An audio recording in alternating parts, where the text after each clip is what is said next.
tepat. Di sini kami akan menjelaskan bagaimana caranya untuk merakit motherboard AMD. Gini nih caranya, yuk simak sampai akhir. Jangan di skip ya, biar paham. Nah, sebelumnya ini merupakan bentuk motherboard yang cocok untuk prosesor AMD. Nah, kalau untuk bentuk dari sebuah prosesor AMD sendiri itu seperti ini ya.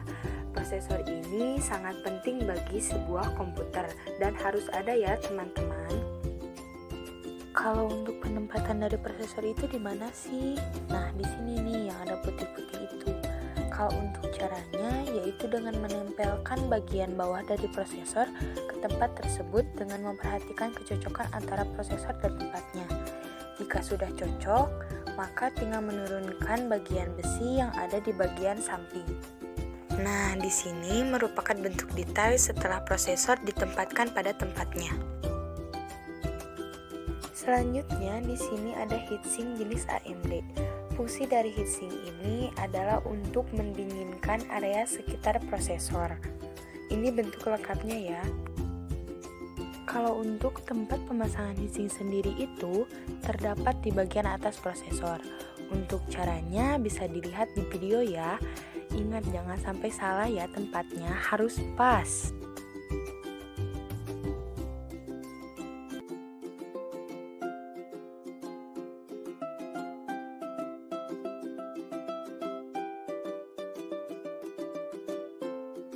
Pada heatsink sendiri terdapat sebuah kabel. Nah, ini merupakan bentuk kabelnya. Kabel ini dipasangkan di dekat heatsink tersebut. Jangan jauh-jauh ya, soalnya enggak social distancing kok. Nah, ini bentuk lebih jelas dari tempat pemasangan kabel tadi. Sangat dekat bukan? Tidak seperti kamu dan dia. Ini merupakan sebuah RAM. Dan ini merupakan tempat pemasangannya. Boleh di mana saja karena nantinya bisa ditambahkan RAM lagi agar penyimpanan bisa lebih besar. Untuk caranya tinggal ditekan saja sampai penutup bagian yang putihnya itu menempel pada RAM-nya. Selanjutnya ada power supply. Power supply ini berfungsi untuk memberikan daya pada komputer.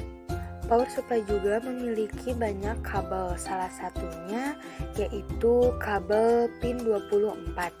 Dinamakan pin 24 karena memiliki jumlah lubang 24. Untuk cara pemasangan kabel pin 24 sendiri bisa dilakukan dengan menyatukan antara seperti penjepit yang ditekan-tekan itu dengan cekungan yang ada pada tempat kabel pin.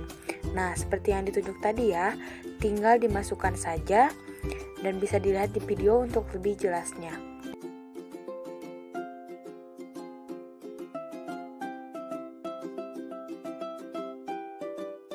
Nah, ini juga salah satu kabel yang menyambung ke power supply. Namun, kabel ini disambungkannya ke hard disk.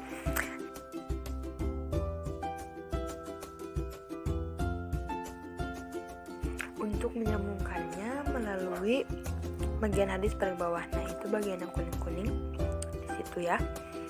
Namun harus diperhatikan dalam kabelnya itu terdapat cekungan. Nah, cekungan itu harus diperhatikan agar dapat menyambung ke harddisk ya.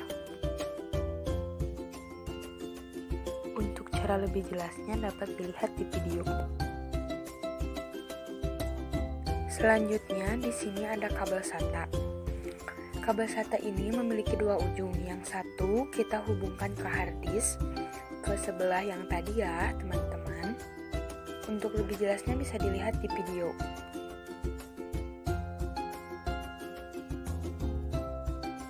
Nah, untuk ujung yang satunya kita hubungkan lagi ke motherboard. Ini bisa dihubungkan ke yang mana saja, kita bisa memilihnya. Namun dalam pemasangannya kita juga harus berhati-hati dan harus teliti. Nah, kalau ini merupakan casing. Casing ini merupakan tempat yang akan digunakan untuk menyimpan motherboard tadi. Dalam casing ini terdapat beberapa kabel yang akan dihubungkan lagi ke motherboard. Nah, yang pertama ini ada kabel power SW. ini ditempatkan di tempat yang ada di video ya, bisa dilihat lebih jelasnya. Namun dalam pemasangannya juga harus benar dan tepat karena jika tidak, maka komputernya tidak akan berfungsi dengan baik. Selanjutnya ada kabel audio, ini ditempatkan di motherboard yang ada tulisan audio itu ya teman-teman. Namun dalam pemasangannya kita harus memperhatikan letak lubang yang ada.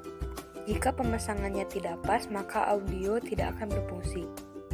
Selanjutnya di sini juga ada kabel USB. Ditempatkannya sama ya di tempat USB. Sama seperti sebelumnya, dalam pemasangannya harus dipaskan dengan lubang-lubang yang ada. Untuk lebih jelasnya kita dapat lihat di video ya teman-teman.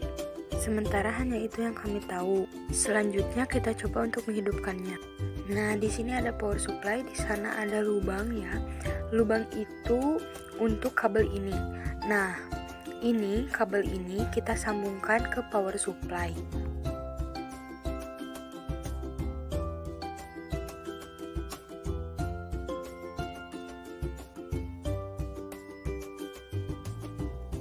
Nah, kalau untuk kabel ujung lainnya kita sambungkan ke aliran listrik. Untuk melihat apakah rangkaian kita bekerja, kita hidupkan tombol on. Nah, dapat dilihat heatsink sudah berjalan ya, berputar. Nah, itu berarti kita sudah berhasil.